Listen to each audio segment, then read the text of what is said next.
All right, art students, this is attempt number 2 at this tutorial video, considering that the first time I had my mute on the whole time. Special thanks to my first period gold students for communicating that to me. All right, here we go.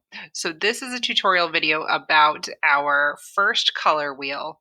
I'm going to be using paint. You can use color pencils if you'd like, or crayons. You could even use markers, but markers would probably be my last choice just because they don't blend as well. When you are using paint, and with any of these, I want you to use just our primary colors, and those primary colors are red and yellow and blue.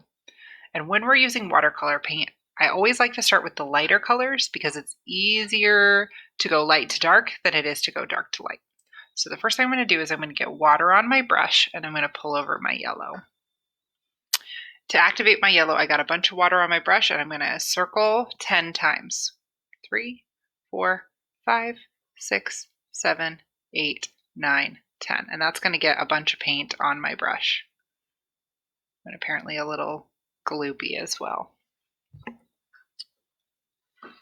I don't want a little gloopy, so I'm going to clean that off and then get a little more water. Okay, so you're going to need water, a paintbrush, your paint, and your workbook. So I am going to start with yellow, and I'm going to fill in my yellow pizza slice or pie slice. It's like lunchtime now. Earlier I wanted it to be pie, but now I want it to be pizza because it's lunchtime for me now. I'm going to fill that in.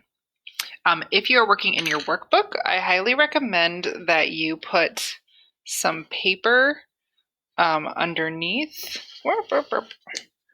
your page so you don't get stuff on the other one.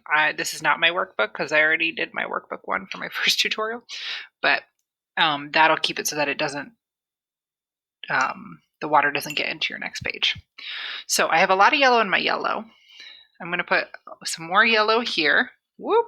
And we're basically making a value scale, just like we did last week, except we're doing it in a circle. So I've got some more yellow here, some here, but then I want less here and even less there.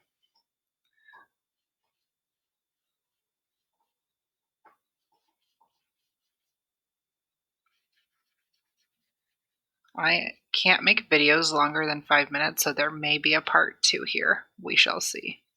Okay, so now I have a value scale in my yellow. So the next thing I'm going to do is go to my next color. So I think I'm going to go with red. You can do blue next if you'd like. So I've got water on my brush. I'm going to go 1, 2, 3, 4, 5, 6, 7, 8, 9, 10. Now my one that says red is going to be super red.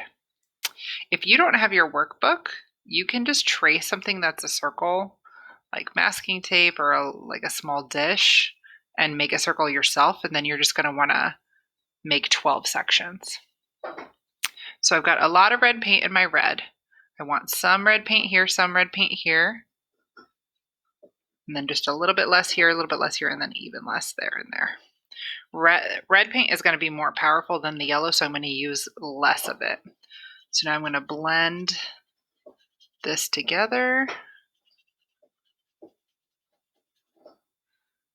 And now that I'm like seeing how much I have, I think I might add some more paint. But with watercolor, it's easier to add paint than it is to take it away. So yeah, I'm not super happy with that, so I'm going to add some more red here.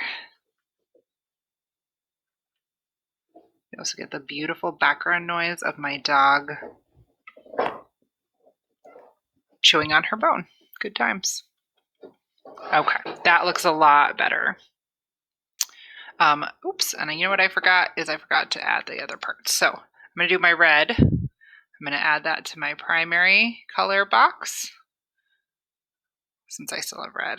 I'm going to add it to this because red and yellow make orange, and then red and blue make violet. Okay, I'm going to tell you the rest in part 2.